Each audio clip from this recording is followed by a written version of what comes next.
था हम लोग साक्षरता दिवस मनाते ही नहीं थे, हम लोग कभी जानते नहीं थे कि साक्षरता दिवस क्या होता है। जब कोचिंग ज्वाइन किए तो धीरे धीरे सर बताएं कि पता है अनुराग एक साक्षरता दिवस भी होता है, विश्व कंप्यूटर साक्षरता दिवस, जिसको हम लोग 2 तारीख को जानते हैं। तो सर बोले कि कहीं नहीं मनाएंगे, हम लोग मनाएंगे, हम लोग मनाते हैं। तो हम जब से जुड़े हैं, जब से हम देख रहे हैं कि विश्व कंप्यूटर साक्षरता दिवस यहाँ पे मनता आ रहा है। तो सर जैसे बोलते हैं कि वृक्ष, पहले तो हम लोग वहाँ लगाते थे, वृक्ष लगाते हुए हम लोग सब कुछ कार्यक्रम करते थे। इस बार एक अलग ही मतलब आइडिया मिला, कॉन्सेप्ट मिला कि नहीं इस बार लगाते हुए सब कोई फोटो देंगे। आप लोग भी देखिए, एक आग्रह है, निवेदन है आप लोग, आप सभी से कि क्या करिए आप लोग कि जैसे लगा तो दिए हैं वृक्ष, बहुत अच्छा लगा, फोटो भी भेजे हैं आप लोग। इस चीज़ को बढ़ावा दीजिए, आगे जितना आगे भेज सकते हैं भेजिए। जहाँ जैसे आप लगाएं, आप लगाने के बाद अपने 4-10 मित्रों को बोलिए कि तुम भी लगाओ। इससे क्या होगा, पर्यावरण बचेगा, जल बचेगा, जो भी बहुत सारा चीज़ है इन पर्यावरण के लिए। पर्यावरण से हम लोग से पर्यावरण नहीं है, इसलिए पर्यावरण को बचाने का भरपूर कोशिश किया जाए।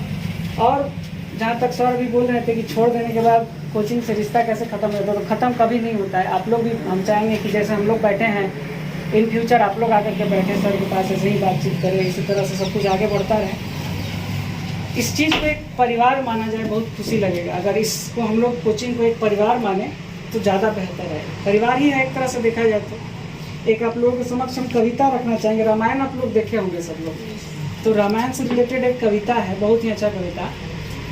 देखिए परिवार कैसे टूटता है, कैसे जुटता है। हम लोग का कोचिंग भी एक परिवार ही है, तो इस परिवार को हम चाहेंगे बिल्कुल बरकरार रखा जाए। एक कविता है, देखिए कैसे वो राम जी छोड़ के जाते हैं दशरथ जी को, किस तरह से उनका मृत्यु होता है। एक कविता के माध्यम से उसको रखा गया। हम चाहते हैं कि आप लोग सुने, एक बहुत ही अच्छा रचना है। तो चक्रवर्ती राज था अवधेश कहलाते थे वो, 4 पुत्रों के पिता प्रथवेश कहलाते थे वो। 10 दिशाओं में हुक्म चलता था जिनके नाम का, जिनके आंगन में हुआ अवतार था प्रभु राम का। जिनके हथियारों के आगे शत्रु टिकते ही न थे, प्राण लेके भागते थे, रण में दिखते ही न थे। वही दशरथ आज चौथेपन में देखो डर रहे, परिवार की दूषित कपटता में उलझकर मर रहे। तो बात वचनों से सुनहरी रीत रघुकुल की सुनो, पुत्र की माता पिता से प्रीत रघुकुल की सुनो। एक तरफ है राज्य और दूसरी तरफ माता पिता, एक तरफ वैभव है और दूसरी तरफ जलती चिता। एक तरफ है ठाठ सत्ता का बड़ा अधिकार है, एक तरफ माता पिता और भाइयों का प्यार है। एक तरफ शासन है, शासन का बड़ा उत्कर्ष है, एक तरफ 14 वर्ष का जंगली संघर्ष है। तो मुस्कुरा कर राम ये बोले मेरी मैया सुनो, अर्धांगिनी सीते सुनो, गुरुतात और भैया सुनो। राज रघुकुल का हमारी रीति से बढ़कर नहीं, और भरत भैया की पावन प्रीति से बढ़कर नहीं। राज रघुकुल का हमारी रीति से बढ़कर नहीं, और भरत भैया की पावन रीति से बढ़कर नहीं। तो मुस्कुरा कर राम ये बोले मेरी मैया सुनो, अर्धांगिनी सीते सुनो, गुरुतात और भैया सुनो। राज रघुकुल का हमारी रीति से बढ़कर नहीं, और भरत भैया की पावन प्रीति से बढ़कर नहीं। छोड़ सिंहासन हृदय की आस को फिर चुन लिया, राम ने 14 वर्ष वनवास को फिर चुन लिया। राम ने खुलकर निभाया खून के संबंध को, और भरत ने भी बचाया प्रेम के अनुबंध को। लाल लक्ष्मण ने भी की भाई की सेवा उम्र भर, शत्रुघ्न भी साथ चलते थे करों को जोड़कर।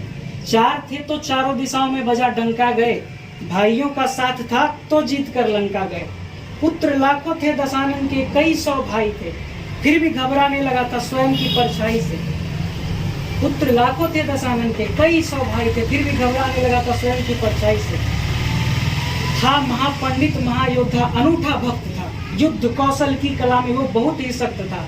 देखता था जिस तरफ शमशान कर देता था जी, शत्रु की रणभूमि में बलबुद्धि हर लेता था जी। शत्रु की रणभूमि में बलबुद्धि हर लेता था जी भाई।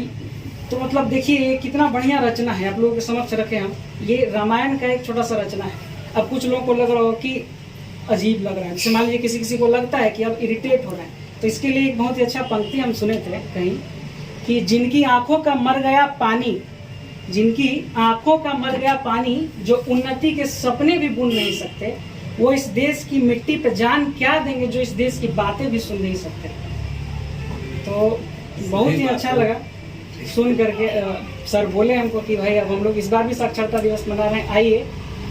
और हम तो चाहेंगे कि हर वर्ष इसी तरह से साक्षरता दिवस मनता रहे। केवल यही नहीं, इसी कोचिंग में नहीं, आप लोग भी अपने अपने जीवन के क्षेत्र में बहुत आगे जाइएगा। भगवान से यही निवेदन है, जिस तरह से कंप्यूटर सीख रहे हैं आप लोग, कंप्यूटर सीख करके जहाँ भी जाइए, जीवन में जो भी कुछ करिए, बस ये एक कॉन्सेप्ट हमेशा ध्यान में रखिए कि नहीं, वृक्ष लगाना है, पर्यावरण बचाना है, पृथ्वी बचाना है। तो इस चीज़ को लेकर के जितना आगे बढ़ाया जा सकता है बढ़ाया जाए, और इन्हीं छोटी छोटी बातों को अपने मन में रखते हुए, अपना विचार आप लोगों के समक्ष रखते हुए, बहुत बहुत अच्छा लगा, बहुत बहुत आभार सर कि हमको बुलाएं, आप लोगों के समक्ष कुछ बोलने का मौका मिला।